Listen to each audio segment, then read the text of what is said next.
Hello there. How you doing, guys? Thought I'd do a short one tonight, day after New Year's. You know what I'm saying? Hope you all hanging out there. Hopefully, you guys had the day off. Some people had to work. I heard. Heard some people always work every day. They work all the time. They say. I was like, "What are you talking about?" Oh yeah, I work. I work all the time. So I got the chainsaw together. That was some of the video I did, and I'm missing a little contacts to, like, when you push the trigger down, so it kills it. I'm missing a little piece, so I went on um, one of these sites and tried to figure out what it was, and um, not too good luck at that.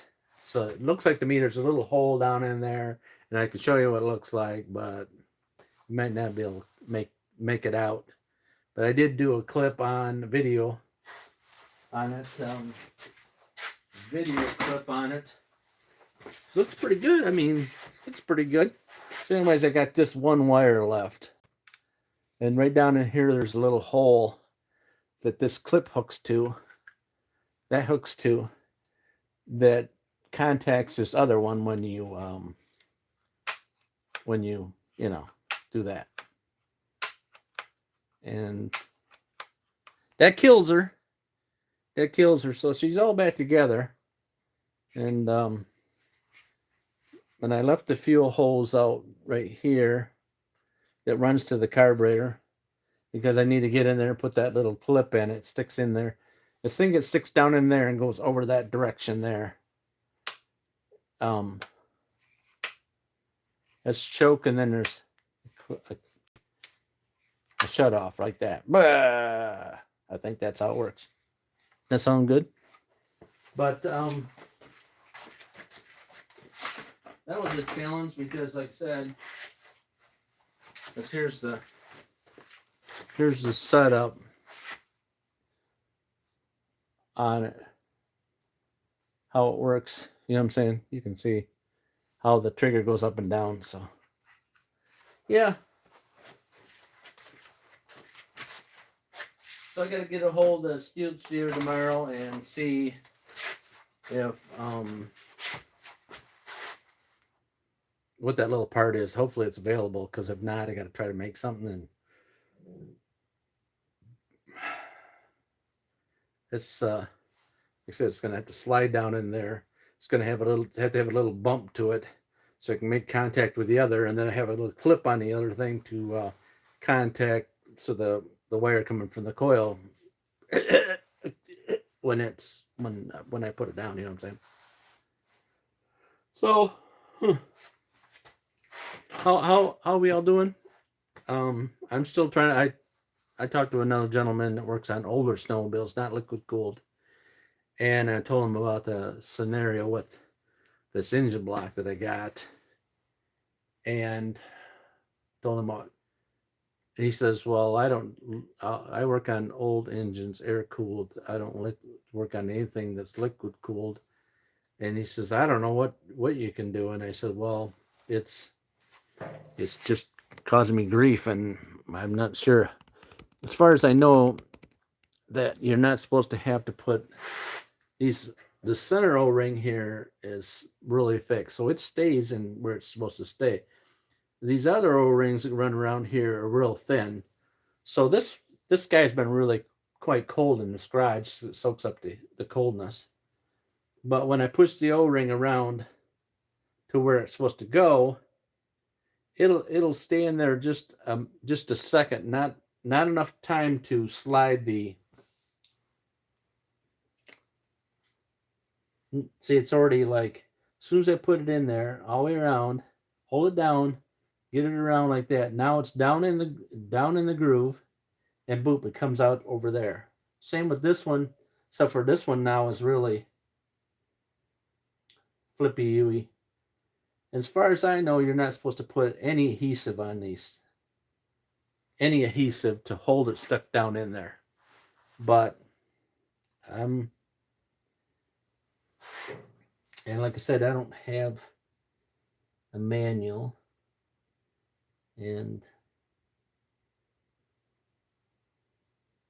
because see, right, that was like almost in.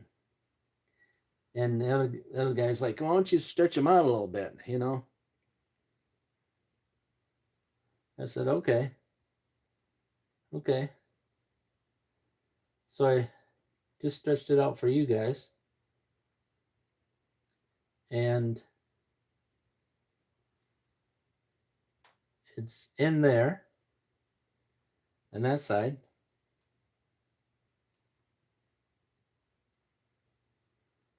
And let's see. It's in there. There. And as soon as I bring it around here, it jumps it out of somewhere else. It's like almost, it almost gets it. My concern is I don't overstretch it.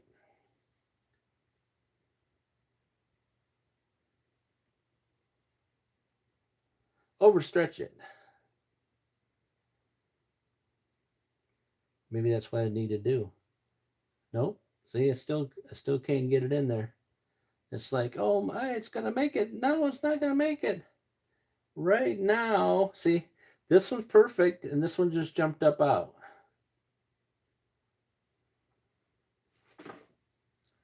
Did it make it? Are they both in there?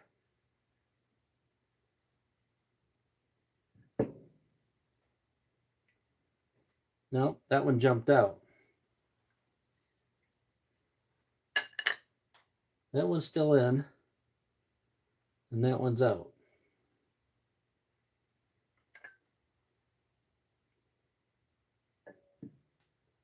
I'm saying they're both in on live camera.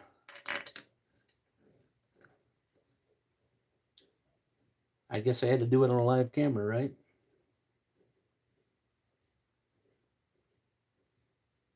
I mean, I don't know how I'd verify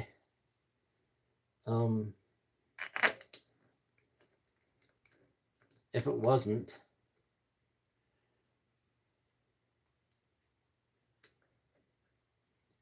I mean, I guess I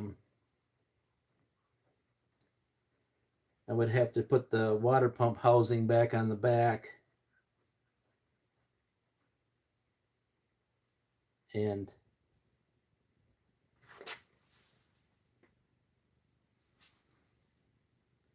yeah, I just have to put the water pump housing on the back and pressure up this and see if she leaks, right? Because there's a water pump on the back side of it. Yeah. Anyways, there's O-rings in here that I already replaced them. You know, you gotta go quick. Yeah, that's O-ring. I think I'm gonna have to verify that the O-ring is in the right spot. Is to take and do that.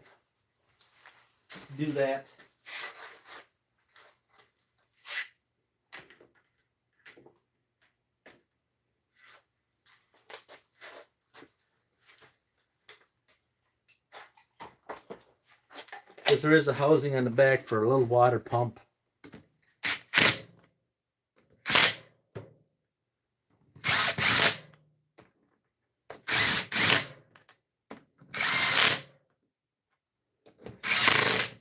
I don't have the torque right now.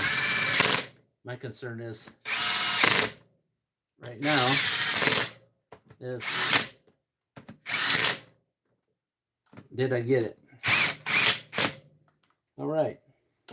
So I can pressurize this. I have to get some sort of pressurizing thing. And then I'll have to take and there's a water pump on the back. So I'm going to have to put that housing on. Let's see what I wonder if I still have that.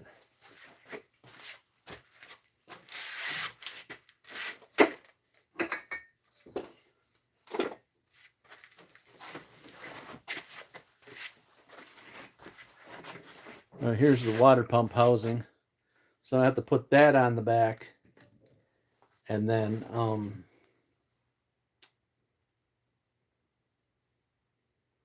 and then you know, cap off this, and then pressurize the block to see if it's leaking.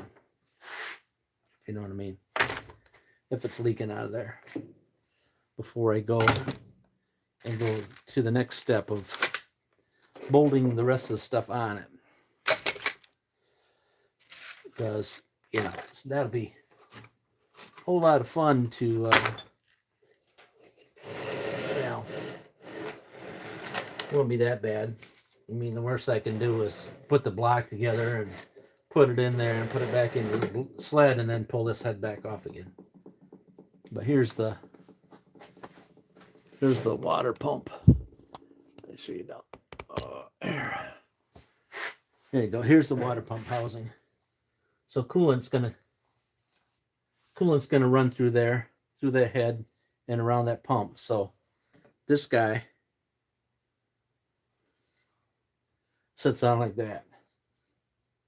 So this is the same hose as that. So it's not very big. It's not very big, but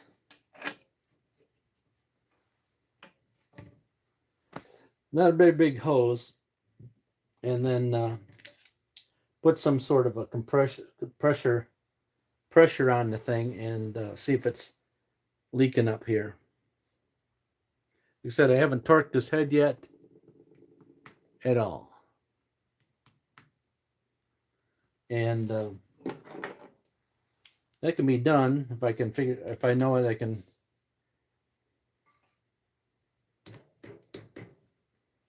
You know what I'm saying? Like I said, I crank down the bottom of the engine. I crank down the bottom of the engine and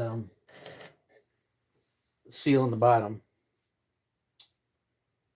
And then I torqued it with this. And I ended up with like 19 inch. I got 19 inch pounds on it. And on the bottom case. Is that right? I don't know. I don't know if it is or not. But that's what that's what I went with right now. I assume you guys are hearing. I mean, somebody's still there, so I assume they're still compensating what I got going on here. Like, I got the screw somewhere. I'll have to clean this surface off. Looks like to me there's a little yeah, it looks like there's an O-ring in there. Like there's an O-ring in there. So I'll just take this all off, clean it all off, and don't wreck the O-ring and put it on.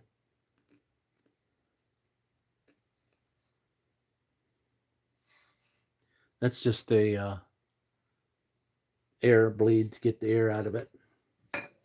All right, I thought I'd show you this little clip.